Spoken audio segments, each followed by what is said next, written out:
All right. All right, no one do anything embarrassing from this moment on. People will be able to see it.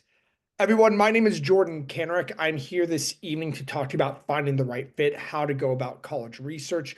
And because we have a somewhat smaller crowd this evening, do please feel free to ask any questions at any time. I should have plenty of time to address them, specific or not.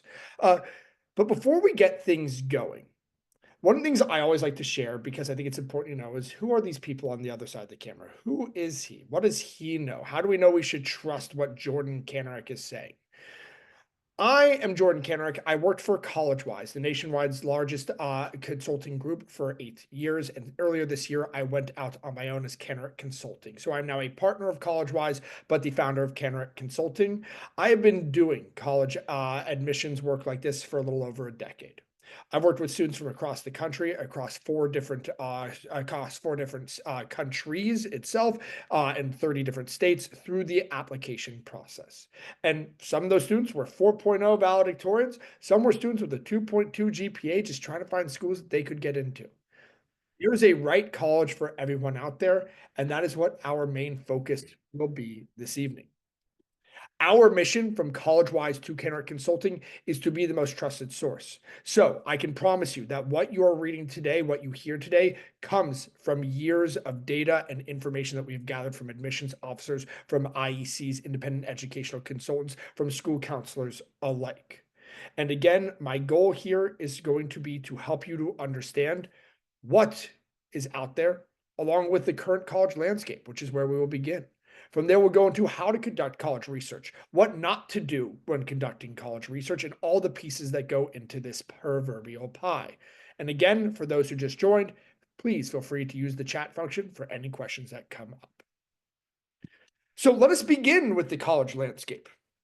Not many people know this, but there are 4,000 accredited universities across the nation. Now, let's be honest. Most of us tend to think about the same 50-ish when we're talking to people about college. It's the one that we always want to have across our chest. It's one where grandpa or mom or dad went. It's the one that we watch on TV beat up on another team in football on a Saturday. And I'm not going to sit here and tell you that those aren't reasons to consider colleges. But end of the day, one of the biggest mistakes students make is they focus on the name. They focus on the prestige. They truly believe that that is the difference maker. What will land them that job at KPMG, JP Morgan, or some big firm? What's going to get them into law school or med school or whatever it may be? And wow, there is data that shows that there is some correlation between the major you pursue and your ability to get a job after college. There is zero correlation between the name itself and that role. And if you do not believe me, you go, Jordan, you're lying. Go type into Google when we're done here, Malcolm Gladwell Zeitgeist. Malcolm Gladwell, through data that he pulled over years, proved, statistically speaking, that the name of the college you go to does not matter nearly as much as what you do at that institution. So, whether you believe me in that statement or not, I recommend you watch it. It will be eye opening. This evening, we're going to go through it all. We're going to talk about what types of colleges are out there. We're going to talk about how to go about research, what you want to do within it, how to create a balanced list, what a balanced list even means. We're going to go through what college lists should look like, after which we will get into next steps and Q&A. So again, for those who are just joining, take to the chat if you have any questions. My first question for you is whether or not you even knew there were a number of types of colleges out there. Some people don't. Some people know about community college and they know about the local public school, University of Maryland. But there's a difference between many. There's private colleges. Private colleges are ones that aren't based on state. They're based on whether or not you have what it takes to get in. They'll take students from all over the country, and they don't offer in-state versus out-state funding. It's the same price for everyone unless there's financial or merit aid to be considered. Then you have public colleges, University of Maryland, Clemson, who just released their decisions today. So if you know any seniors who applied, reach out, check in on them. There's a lot of deferrals going out there today. But a public institution will give favorable decisions to in-state versus out-of-state. Some public schools have different requirements. For example, the University of Maryland is always going to take about 55 to 60% of its students from in-state. They're pretty open to taking a good number from out-of-state. You know who's not? University of North Carolina. It's an 82% versus 18% split, same as University of Florida. So, point being, keep that in mind when you're looking at public schools. You might see that a school like a Colorado Boulder has an 80% admit rate. But what you don't know is because there aren't that many students in Colorado who apply to Boulder, they take almost 100% of the students who apply in state, in that state, which is why that number is so high. Their out of state admit rates, nearly a third of that. You have community colleges, you have curriculum choice colleges. A curriculum choice college is a little bit more along the lines of trade schools and so on. There are different levels to go through. But to be frank, what we're going to focus on today are the first two, private and public. If you have questions about the others, please feel free to let me know. That being said, there's a number of things to think about when pursuing college. What do we think about? Most people, they think about the name. They think about the prestige. And a lot of people, given the price of college these days, think about affordability, understandably. But there's a lot more that should go into this. There's what comes of your time at that college, what it leads to, what's available to you from an extracurricular standpoint that'd be interesting to you. There's the major. Do they have majors of interest, or are we just the name? And on top of that, we also have the size and the location. Not everyone thinks about all those, along with a myriad of other things to take into consideration. The food around campus, the nightlife, the safety, which is imperative. For many students who I know who are Jewish, there is a question about certain institutions as to whether or not they will feel safe there. It is a conversation I'm having more and more. And while I wish we did not live in a world where conversations around that or race or creed came into play, these are things that we as families should be asking, because there are many different factors to consider outside of the name of an institution. So some of the first questions I often tell students to ask, it's not which college, but why? Why should you go to college? Well, 99% of the time, and understandably so, it's because I want to get a job. Okay. Well, if you want to get a job, why not consider trade school? You could go to a trade school for a year and a half, 2 years to become an electrical engineer. And you could come out and become an electrician working for and making $300+ an hour doing that job. So tell me why it makes sense to pay $75,000 to go to Tulane. Do you think you're ready to go to college? Are you mature enough? Right now, do you have to be woken up every day? Once a week, do you have a parent dropping off your books because you forget them? Or do you always need someone to make your food for you because you don't manage your time well? If that's the case, now might be the time to start changing your habits. How have you done your best learning? For some students, online learning was terrible. And by the way, I don't blame you. That wouldn't have been my cup of tea. I'm glad that I got to go in person. But you also have to ask, if I'm in a classroom of 45 people and I don't have easy access to my teacher, am I going to be okay studying on my own? Or do I need constant access to a teacher to ask questions all the time? That will help you to indicate what sort of size you should be looking at. And on top of that, what would you like to learn more about? Are you interested in the STEM realm? Do you like the idea of law school? What is it you want? And there may be a variety of things. But those aren't the only questions. What's your family budget? What type of community is best for you? So on and so forth. And the reason I'm sharing these questions with you is I'm willing to bet you or your student have not asked all these, or if you have, you haven't had an honest conversation about it. I work with about 25 to 30 families in any given class every year. And I would say that no matter what, no matter the family standing financially, the conversation doesn't happen that frequently. For some reason, the talk about money is something that we feel uncomfortable about, either because we don't want to tell our student that that's going to be too expensive, or because we don't want it to be a factor. But quite frankly, folks, when colleges are reaching $80,000 to $90,000 a year, I do believe that that is a conversation everyone should be having. One of my favorite comparisons to make is a gym, where you work out. You could go to Gold's Gym for $20 a month and just have access to the bare necessities. But if you're the sort of person who likes the workout classes, who needs access to the sauna and whatnot, you'll go pay maybe 5 times that amount to go to another gym like Avita Fitness in downtown DC.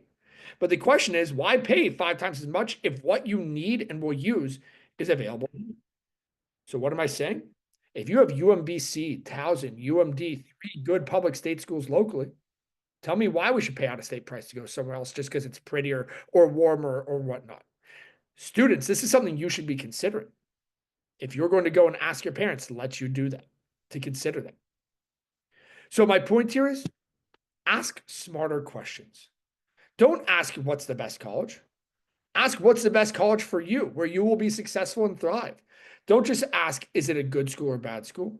What is it that you need to be successful? When you take that into consideration, what your strengths are, what that school's strengths are, not only do you start to focus on what will matter for you in college, but now when you apply to that school, it'll be that much easier for them to see why you're a good fit. Because if they know you're, a good fit, it'll make it that much easier for them to admit you versus the kid who's going to not be able to take advantage of the opportunities afforded to them there. And every year, I have students who are focused on the major. Why? Well, because I want to be a doctor, so I have to go in for biology. I'm going to pause here a moment, folks. I'd like you to go to the chat for me. What major do you think is the most popular major that med schools have been taking as of the last couple of years out of undergrad? The most popular major they've been taking out of undergrad. And it's not biology.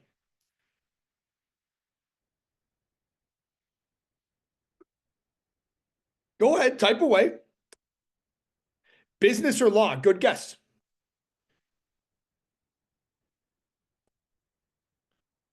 No one else wants to play with me? Fine, I'll give you the answer. English. No one on here has guessed English. And I guarantee you, if you're in person, I hear the, oh, why? Why English? Three reasons. Med schools are looking for three things when you apply. A strong undergraduate, strong undergraduate GPA. They're looking for a strong MCAT score, a really big test you have to take to get matriculated into med school. And they're looking for strong experiences in the med realm. Well, schools like a UMD or a UMass Amherst or a University of Michigan or even Carleton College in Minnesota have pre-med advisories. Most schools don't have a pre-law or pre-med major. There's advisories where students from all sorts of different majors can use that advisory to pursue what they need, to get MCAT help, to get research opportunities. Well, the English major not only has an easier time maintaining a strong GPA compared to the bio major, but on the MCAT, they test you on chemistry, organic chemistry, biology, verbal, English, psychology, and the other one's eluding me right now, but there's 6 different sections, right? Well, if you're a bio major, you're still having to study for the other 5, just like the verbal major studying for the other 5. So you're all kind of at the same disadvantage. And the kid who has a lot more time on their hands because they're an English major is taking advantage of all these pre-med advisory opportunities, whereas the bio majors in the library till 4 a.m. every day trying to make sure that they don't fail biomedical, and now they're not getting those same opportunities. So I'm not trying to tell you that go be an English major solely for med school, but what I'm telling you is that the major doesn't define what happens next. So don't go look up best biology schools in the US and apply to those top 10. If you do that, you're going to have a list of 10 schools that have a single digit admit rate that you may, if you're lucky, because you're a very strong candidate, get into one. And then at that point, you're still competing with the best out there paying $90,000 a year before you go pay $400,000 for med school. Did I just scare you? Good. Maybe what you do is you consider a school like a UMBC. Why? As an in-state applicant, you might pay somewhere between $15,000 to $20,000 a year. On top of that, UMBC has a partnership with 2 local hospitals where undergrad students get a lot of experience. And those students, a lot of the time, matriculate to strong med schools. $80,000 over 4 years, $360,000 over 4 years. I'm sorry, but you don't need to be in Calc BC to understand why one of those might make more sense financially than the other. So my point here is don't think about it from just the major perspective. Yes, make sure the college you're going to has the pre-med or pre-law advisor you want. Make sure there's options there academically you want to pursue. But a majority of the time, these colleges have those majors. The only time where I really tell students to be very major focused is when it comes to like something like a nursing program. There are some schools that have very strong nursing programs, like a Denison in Ohio. It's one of my favorite schools to send students to for nursing. They have a huge department on campus that is for their 40 nursing students every year. It's hard to get into, but it's phenomenal, right? But most majors don't require you to go to a specific school. In fact, one of the things I remind students of is bio, business, engineering, comp sci. Everyone wants them these days. So for a number of schools that consider your major when they're thinking about you, you just put yourself in a harder pool to get into that school because you think that's what you need to do. Major isn't the end all be all. Make sure that there's options you will consider and want to pursue, but you don't need to go to X school because it has Y major as its top major. Just make sure these schools have things of interest to you. At the end of the day, each of these colleges is going to review your application holistically. It's not just about the major you've chosen.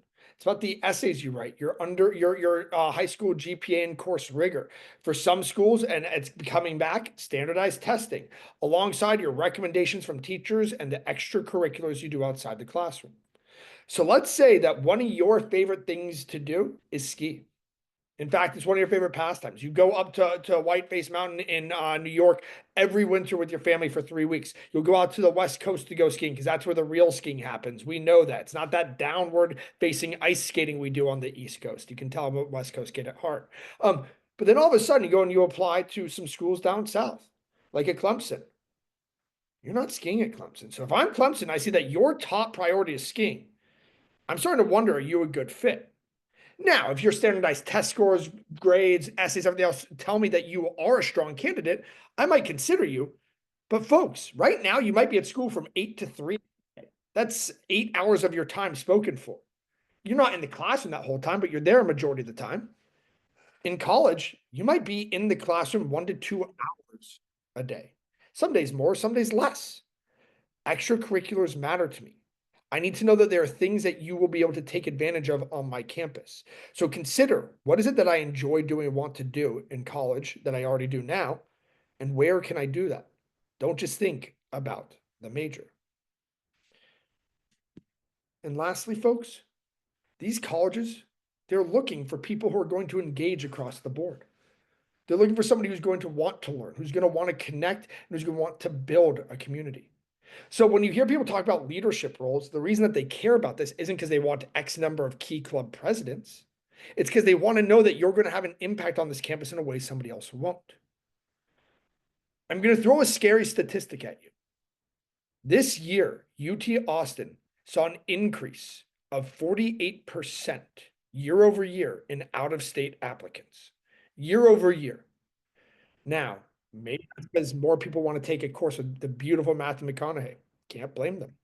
Maybe it's because UT Austin's been so good at football and basketball and everything else. Maybe it's because we love the idea of being in Texas. I can't speak for your reasoning. But when you hear a number like that, it doesn't take a neurosurgeon to know that those numbers are not in your favor. And you have to know, I'd be willing to bet everyone on this call knows at least one person from Montgomery County this past cycle who applied to UT Austin. So what's going to allow one student to stand out over the other? Is it the major? No. It's these 5 things combined. So my point is, as you're starting college research, consider what is important to you. What do you need to be successful? What are your aspirations? What is your family budget? Why do you want to go to college? Bring these questions back into the fold because it will help as we start this next segment. So I'm going to pause here. Any questions so far I can address? I'm going to take 30 seconds, take a sip of water, let people come off mute or type in the chat box. Let me know if there are questions so far.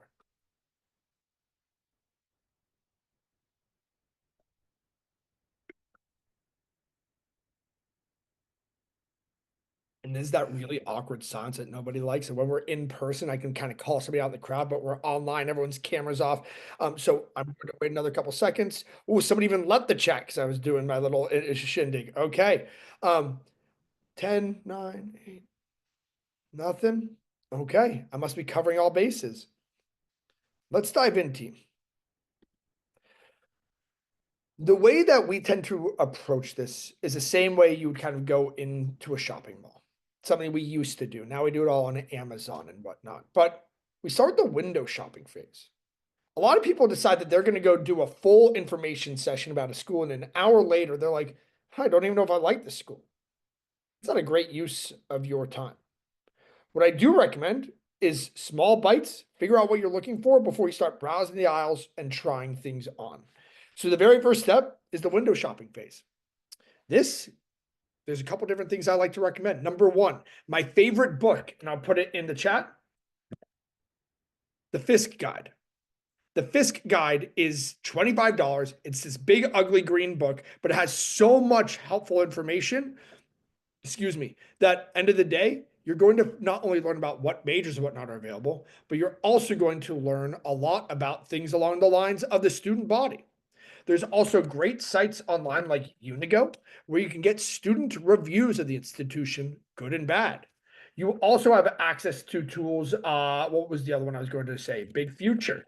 Big Future is a great tool to use. It's the free College Board tool to learn more about colleges. You can kind of check off some boxes, big, rural, so on, and see what comes up. All three of these are either very inexpensive or free and a great place to start. And quite frankly, folks, you're not gonna believe when I say this. We're gonna use Chat GPT. Don't do that for your essays. Colleges will know, but to build a college list, a really helpful tool. Two questions came across. Does which year of FIS guide matter much? Not really. I wouldn't use them from 2007, but if you have the last year before, that's fine. How do you start looking for combined programs like STEAM and music? That's a great question. So one of my favorite ways to go about that is ChatGPT. If you want to use a free resource, type into ChatGPT. I'm looking for an institution that's more than 5 hours away from Washington, D.C., that would give me access to a good music conservatory and STEAM program. See what comes up. And The answers.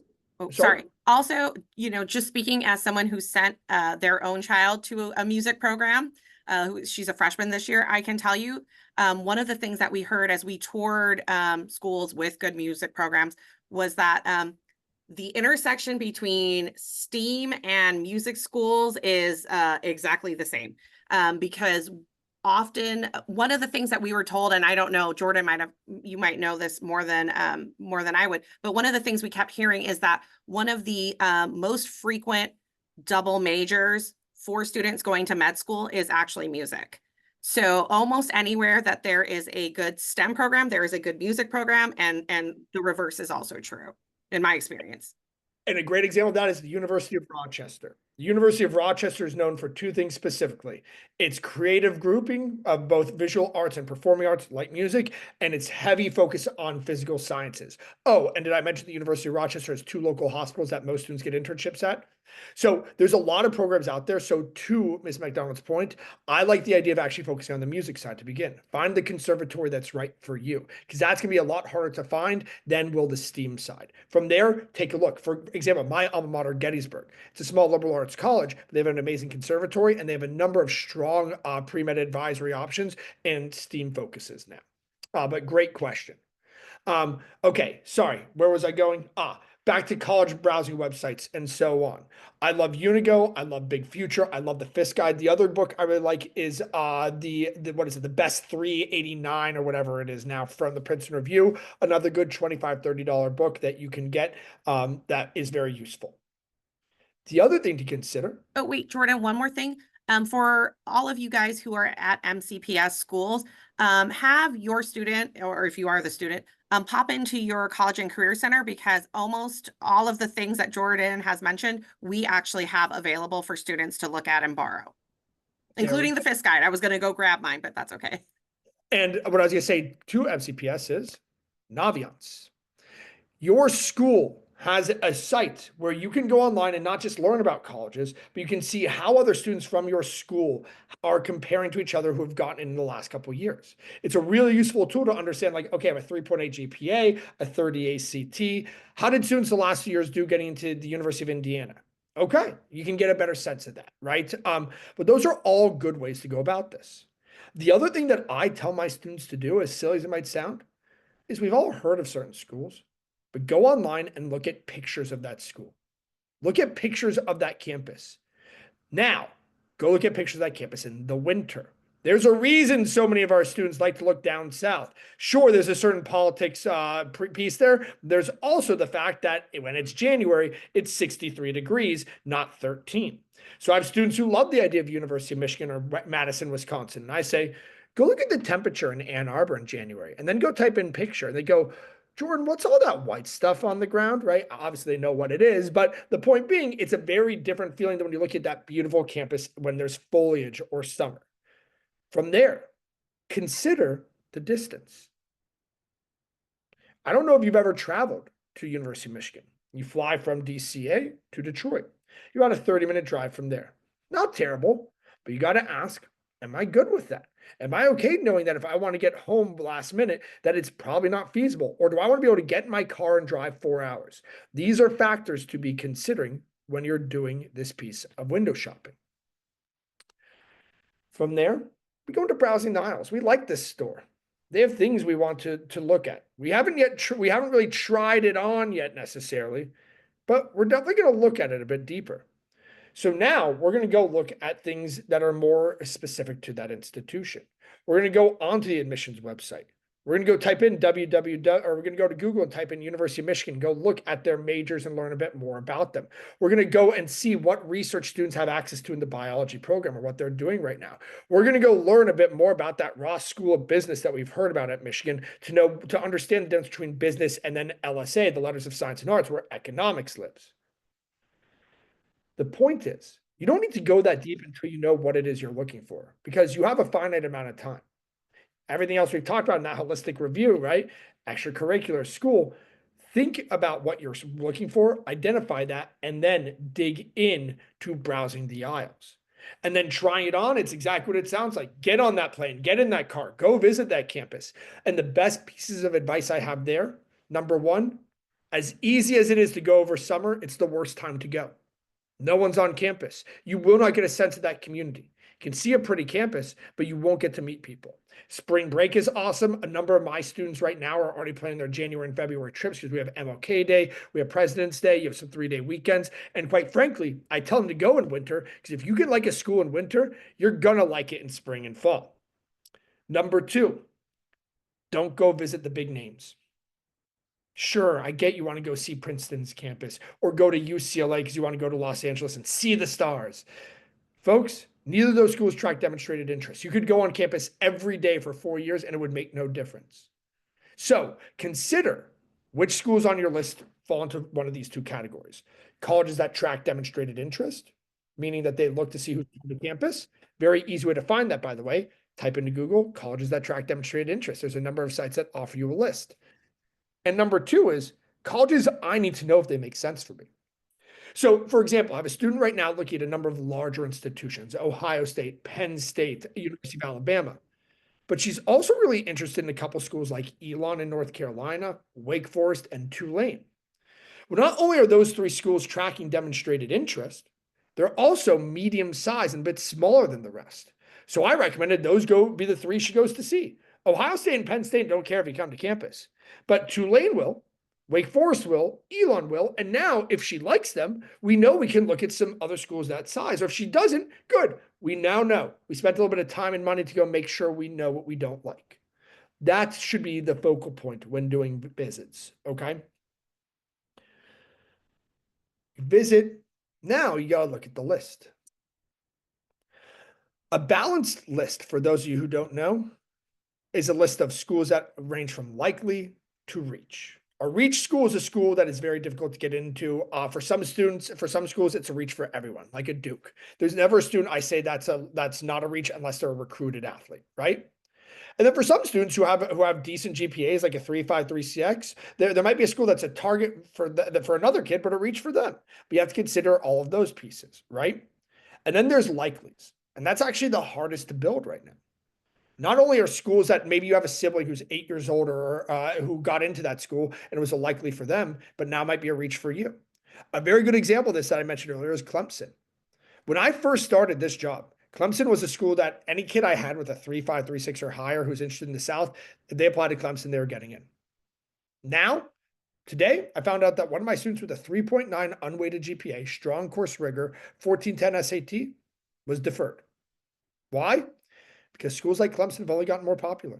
They're getting more applications. Part of it because they're down south and it's a big state school. Part of it because everyone knows of it because they're national championships from like Deshaun Watson to Trevor Lawrence and so on. And some of it's because that more and more people are talking about it on TikTok, right? But likelies are hard to come by sometimes, from the 4.0 kid to the 2.2 kid, but they're necessary. You need to make sure you have options. So when you consider the college checklist, remember, you want to make sure that the affordability is a factor. If you know that paying more than X amount for your family isn't feasible, then there's probably a good number of schools we should not be looking at. Every year, I have at least one family who tells me they want to apply to Harvard or Yale or Northwestern, but they're going to need merit aid. They're not going to get financial aid because in Maryland, a lot of our families don't qualify, but they're going to need merit aid. The money offered because you're a strong enough candidate for us to give it to you. I'm sorry to tell you, these schools don't offer merit aid. I've not seen a student since my time in this process get into an NYU with merit aid, a Northwestern with merit aid, a Brown with merit aid, a Duke with merit aid. If you can show that you need it through the FAFSA or CSS profile, they will meet 100% of your family's need, but not the want. So if you're unsure of where you fall, I would type into Google school name, and I'm putting this in the chat, plus net price calculator, and do this for 3 or 4 of those schools. While these numbers are not like perfect and spot on, if you do this for 4 schools like Northwestern, U Chicago, Duke, and I don't know, University of Florida, and all 4 of them tell you that you're not getting anything, you're probably not getting anything. But if each of those 4 give you a different number, it means that you might be able to expect something if you apply for financial aid. But it's a really useful thing to consider so you know where you might fall in that line. Okay. But on top of that, make sure that you start doing this sooner rather than later. Don't wait until the senior year is beginning to do this. In fact, I will tell you right now, most of my juniors are nearly done with their college lists. Not because we're not going to make any changes, because now we know where we stand and what we need to change. We need more likely schools. We actually should look at a couple more reaches. Now we know what schools to go visit over the next couple of months, and we have time to build this list out over the next few months before summer when application work begins. Time this out appropriately, and you will find that this process is not that stressful. And the last point I'll make on this slide is you'll notice I say aim for about 8 to 12 schools. That number still stands if you have a balanced list. You'll know people who apply to 15 to 20 schools. And I can't stop you, but here's what I want you to consider. When you apply to a school, there's a fee. Tulane doesn't have one, for those of you, fun fact, but almost every other college does, unless you apply on a specific day that they give a fee waiver. Each school can cost $50 to $80. So let's say you do apply to 20 schools for the ease of the math, since I'm not a mathematician. 80 times 20, $1,600 you spent just to apply to colleges. Now, go one step further. Some colleges don't have essays, but many do. And oftentimes I find that students who apply to 15 to 20 schools, they're not applying to the Ohio States and Penn States, they're applying to Brown, Yale, Stanford, so on. Stanford had 8 essays this year, Princeton 7, Brown 5, Yale 5, Harvard 3, Duke 3, Northwestern 3, WashU 2. I could go on. And many of those essays are different. You will sacrifice the quality of your applications for that quantity. So, folks, focus on why that's a good fit for you. And yeah, if you're done with this process by Thanksgiving, which I try to have most of my students done by, a lot of my kids decide they're going to apply to a couple more schools on their own because they have time and energy to do so. That's their prerogative. But around 12 schools is a good number to shoot for with the balanced list. So remember this. It's not about what your neighbor did. I always hear, well, my neighbor's kid got in here and I don't think they're as smart as my kid. Don't think of it that way. Consider that school's overall admit rate and take into account if it's a public institution. Like I said, Boulder will show you an 80% admit rate, but if you're an out-of-state kid going for engineering, it's closer to 20. I've had a lot more students show interest in the University of Washington, Seattle over the last couple of years. You know what Washington, Seattle's out-of-state admit rate is for computer science, their most popular major? 3%. Consider the admit rates for out-of-state versus in-state, not just the overall. And remember that certain majors are harder to get into than others. Consider the GPA ranges, right? One of the things I don't like is colleges will tell you their GPA is 4.25, and we're talking about Florida State. Florida State's a good school, but is their actual average 4.25? No, they give you the weighted average, right? So that's where I really say rely on your school's Naviance to see where students from your area the last couple of years have gotten in. Some schools are test optional. Some schools are test required. The state schools in Florida, every single one of them, from University of South Florida to University of Florida, requires tests. Georgia Tech, UGA, UT Austin, Texas A&M, Purdue, MIT, University of Tennessee. I'm sure I'm missing a Georgetown. And if I was willing to make a wager, I bet you that by the time current juniors are applying, there will be some more on that list. A lot of the Ivies started bringing them back. And what we're seeing is, especially from more affluent areas, If you come from a Bethesda or area like that, a lot of students have test scores. And so if you don't, yeah, we'll review you as test optional. But when a number of students have it, it's a data point we consider, right? So for my current juniors who are like, no, I'll just go test optional, I would strongly encourage you to try it out and see what happens. Peter, to answer your question, find admission rates by major. The easiest way to do it is one of two ways. Number one, you can reach out to a school's admissions office to ask if they have a chart for it. Number two is the common data set. Common data set, I will tell you, it is heavy. There is so much in there, but schools will give you a lot of information in there. And if there's a couple schools you're looking at, that's a useful one. But for example, a lot of people talk about University of Georgia in our area. Georgia doesn't admit by major. They don't look at the major when they're admitting it, especially in early action. They look at test score and they look at GPA. Then you have a school like a University of Michigan who looks a lot, or who doesn't even look at major. Look at what school you've chosen because you can tell them that all your interests within there. Then you have a school like Maryland, UMD, very focused on major. Test scores requirements we just covered, how involved the application process is. It shouldn't be the end all be all. But if you're on the fence about a school and you find, like University of Wisconsin, this happens to me all the time. People are like, yeah, I like the idea of UW-Madison. It's fun. They have great sports. And then they find out that UW-Madison has a 650-word why UW-Madison essay. And they expect you to take the full amount. You ready for that? I don't get to answer that. Only you do. So, 3 things. Don't wait. Start the research now. Especially with the holidays coming up, you should have some time. Focus on you in this process. Don't focus on what you think other people want you to do. Sure, there might be a school or two you apply to appease a parent, but this is your process, students. Own that. And lastly, make a plan. You don't need me to tell you that flights are expensive. If you try and fly last minute to Michigan, you're going to fly to Detroit. That flight's still going to be somewhat expensive. So plan it out so you can see more schools and do this the right way. That in mind, I've talked at you for long enough. What questions can I address before I let you all go enjoy your evenings? If people are interested in the University of Maryland, just because we worked with them over the summer, Jordan, I think was part of that as well. All of the college counselors in MCPS had a chance to meet just with the University of Maryland admissions team over the summer to hear from them some of the things that are in that common data set. It was before the common data set was released for the year. And I can tell you that last year, so for the seniors that are now freshmen in college, University of Maryland received over 60,000 applications.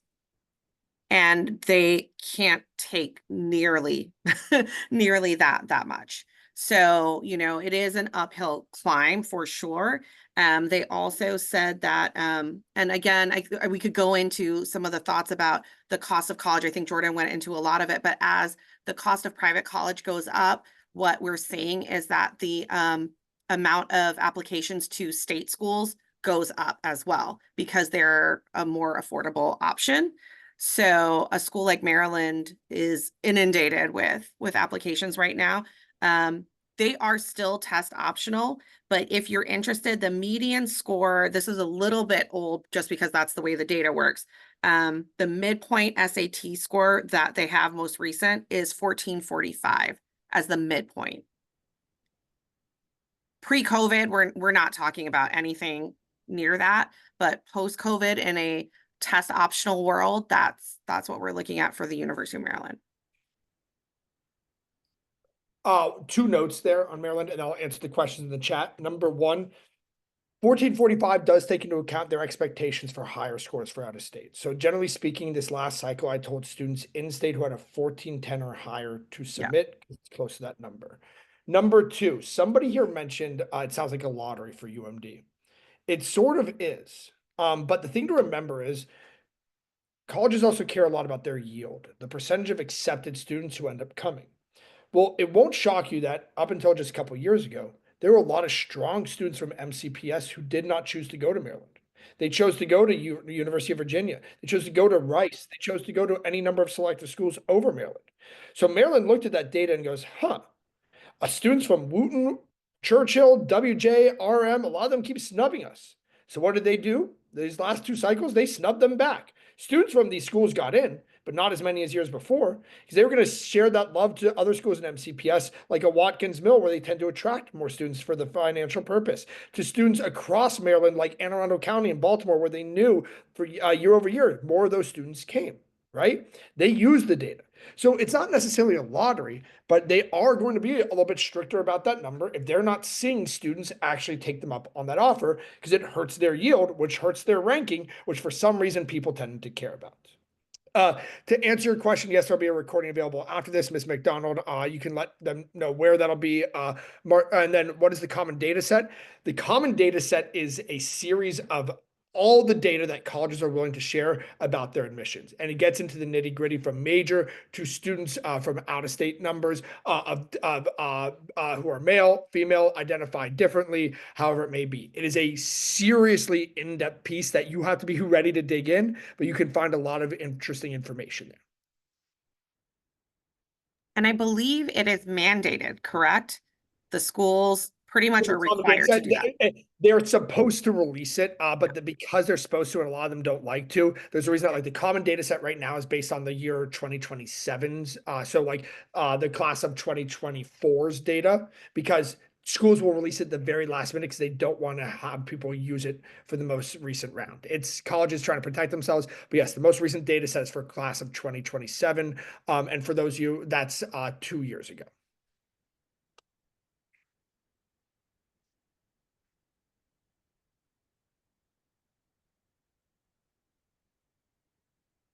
And I think one of the other things, and I think Jordan touched on this, we are very uniquely positioned in this area for college research.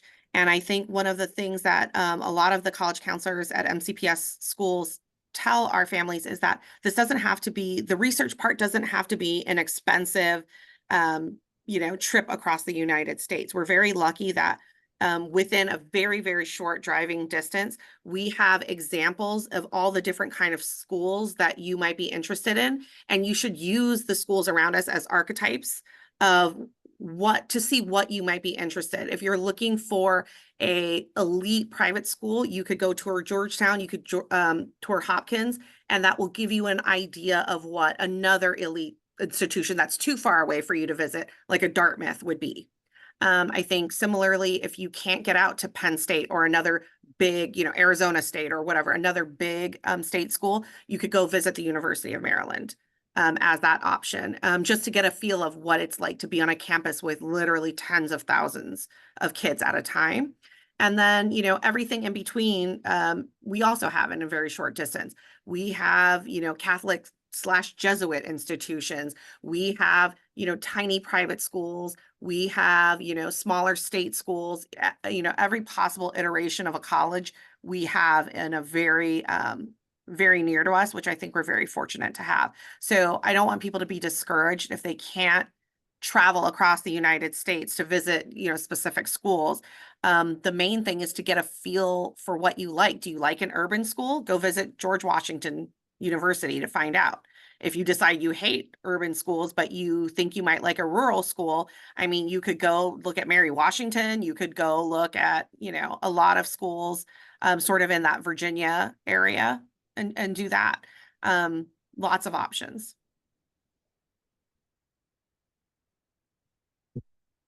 And then I think, Jordan, there's a new question. How do schools vary in terms of offering freshman student support? That's a good question. When you're asking, and just so I can confirm, when you're asking student support, are you asking in regard to sort of IEPs, things along those lines, or are you asking about mental health? I'm just curious if there's a specific ask there. Academic.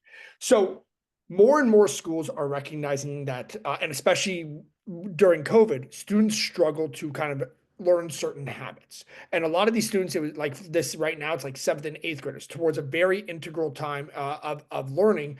They went online and they didn't learn how to do certain things. And so I'm seeing a lot more students struggling with that next step. So nearly every state school now offers assistance of this nature, or so they say. But for the most part, students still need to very much go and ask for that help. So if you have a student who has academic needs, who's going to need that support, my best piece of advice is focus on smaller schools right now. People automatically think smaller means it could either be less fun or it could be more expensive. Do you know how many small schools are out there that will offer you $30,000+ a year to convince you to come? Basically, bring it down to Maryland, University of Maryland prices. It's not going to be Amherst College or Middlebury, but there's a number of great schools in Pennsylvania. Gettysburg College, my alma mater, Dickinson, Allegheny, Muhlenberg, Susquehanna. I could go on, but they will offer students that money, and on top of that, they have exceptionally strong programs to help students because they have such small class sizes. Teachers are a lot more available. You're not being taught by a teacher assistant, you're being taught by an adjunct professor or a tenured professor. They have services on campus where students tutor, or where people who actually teach there will offer their services to students in need who have LEPs or IEPs or so on. So I tend to recommend that if you're looking for academic student support, you look at smaller schools where it's much more plentiful. And I will say too, as somebody who travels to schools for my job, one of the things that I've noticed at a lot of schools is it does vary. So, one of the things that I liked about a lot of the smaller schools that I've toured is that when you ask about like, oh, how do you help students with internships, for instance, a lot of the smaller schools actually offer more help than you would think because that's something that's a priority to that school. And so they will really ensure that your student gets assistance every step of the way, and to the point where they are with, accessing multiple internships. And, you can't always say that for the big schools, but then again, the big schools have that name recognition where a lot of big companies go to them because it's one-stop shopping for them. So you really do have to weigh the different things that are important to you and find out from the source what the response of each college is going to be. And again, you don't have to visit for that. Almost every college in this post-COVID world offers online question and answer sessions. So actually, that's a great question. I was thinking contacting schools directly and getting detailed understanding of the support. Let's step back here, right? If you do that, you're kind of driving. Why is this red marking about me? I must have done that sometime throughout this. You're going right into sort of the trying things on phase, right? Before you do that, consider what is outside of that piece, which is important. What's important? Distance to home, size of the institution, a certain program. Because at that point, then you start looking at 10 institutions and their support rather than 100. Because then your head just going to spin with all that information, quite frankly. Mine would, and this is what I do for a living, right? So I would strongly encourage you to start with the window shopping now, consider what it is your student wants, and then start reaching out to some of the schools that they're showing interest in to better understand, rather than diving right in and doing that for schools that you won't even end up considering down the road. I agree that it is wise to do that, sir, but I would start here before going that route. And I think this brings up a really good point about, especially for juniors, but I honestly think that this is important for ninth graders and 10th graders as well. This is a great time to start a spreadsheet or whatever tracking you want to do for your college research. Like Jordan said, like we do this for a living and it's still a lot to sort of keep track of, and things change. So it would be good to have, across the top, the things that are most important to your student, whether it's academic support, whether it's the fact that they have a marching band, whether it's, rural or urban or whatever. I would definitely start finding whatever works for you and your student, some way to track the information that's most important. Because after a while, it really does all sort of blend together. What is the process to start a consultation with specifically for college research? I won't speak for Miss McDonald's. I believe that that she is available, as is any CCIC, to kind of schedule some time with your student. For me, you can email me. My email is jordank@collegewise.com, and I can schedule time to walk you through what I do outside of these webinars. But I believe that the nice thing about MCPS is these CCICs are exceptionally knowledgeable. They work together. They ask each other questions if they're unsure. Like, you have a great resource there. And I will say, pretty much all of the schools run on a very similar schedule. So I know here at Wooten, now that the admissions process is sort of over for seniors, we are turning our attention to juniors right now. So I know our counselors, for instance, are going to speak to juniors in their classes to start this process. Oh, that's a good question. Advice for starting this important conversation for a very busy kid. Yeah. Yes. My advice, start now, because it's not going to be easy to get them on board. They're going to tell you they're too busy to do it. They don't have time. I would tell them to watch this webinar, even the last 10 seconds of me saying this. But if you do not start now, the very busy kid is also oftentimes a student who has certain expectations in this process. And that's the sort of student who's going to look and go, oh, UMD is my safety school, my likely school. UMD isn't a likely school for many anymore. Truly isn't, because even the very strong candidates, they may look and go, we don't know if we're going to track you, so we're not going to take a shot at you, right? And so this is the sort of student who thinks like I should be focused on X, Y, or Z major, right? I would tell that student that by starting now, they're going to almost certainly find themselves in a position where not only do they know more about a balanced college list, but number two, that very busy kid this summer should absolutely take advantage of that time to work on essays. All of my students, as soon as APs or IBs are done, or if they don't have that, late May is when we start the application and essay work. You know how many of my students tell me how happy they are because like their friends don't start till September? I'm not telling you that because, oh, it's me. It's because we use the summer. If by August 1, your personal statement is done, your common application is done, August 1, we start the school specific essays, you go back to high school and 2 or 3 of your schools are already done and ready to be submitted, and you're doing a few more through October. The student who is really busy now needs to take advantage of the now because they're only going to get busier in senior year. And, oh, sorry, go ahead. Go after you. Oh, no, I was just going to say, for those of you who do have juniors, without fail, we as a county provide services over the summer. We work all year long.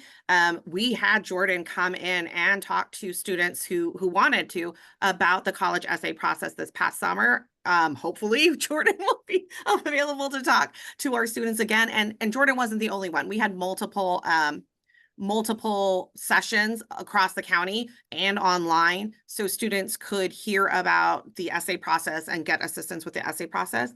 The other thing I will say, as a mom myself who just sent a kid to college, who also has a junior in high school, yeah, it's hard. And I do this for a living, and it's hard to get them to sit down. I sort of had to get my son to do it over Thanksgiving break, because that was the only time where the sports and the activities took a pause. So whatever you can do is better than not doing anything, in my opinion. Oh, where are the sessions held during summer? So as we get closer to the end of the school year, probably in May or June, the college counselors of MCPS publish a schedule, and that will go out to every family. And it'll probably be on the MCPS website as well. And it lists every type of service or thing that we offer over the summer.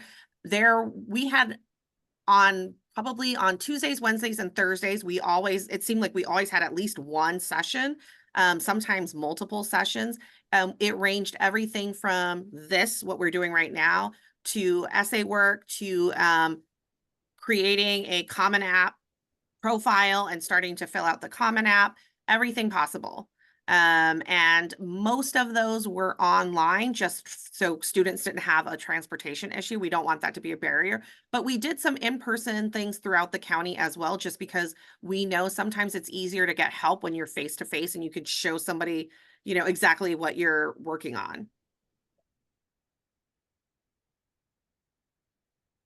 All my consultations are online. I work with all my students online through the process. My students are across 15 different states and 3 different countries. So all my students meet me online. If interested, please feel free to email me. All right. That said, folks, I'm going to give you 3 minutes back because I'm magnanimous like that. Ms. McDonald, thank you for hosting this. I know I will see you all again online soon for other topics, hopefully in person over the summer. But stay warm out there and have a great new year to each and every one of you. Thank you so much. And we will publicize this on the Wooten website probably on Monday. And I just put it in the chat in case you missed it. And Ms. McDonald, I will send you the slides to publish as well, okay? Awesome. Thank you so much. All right. Good night, everyone.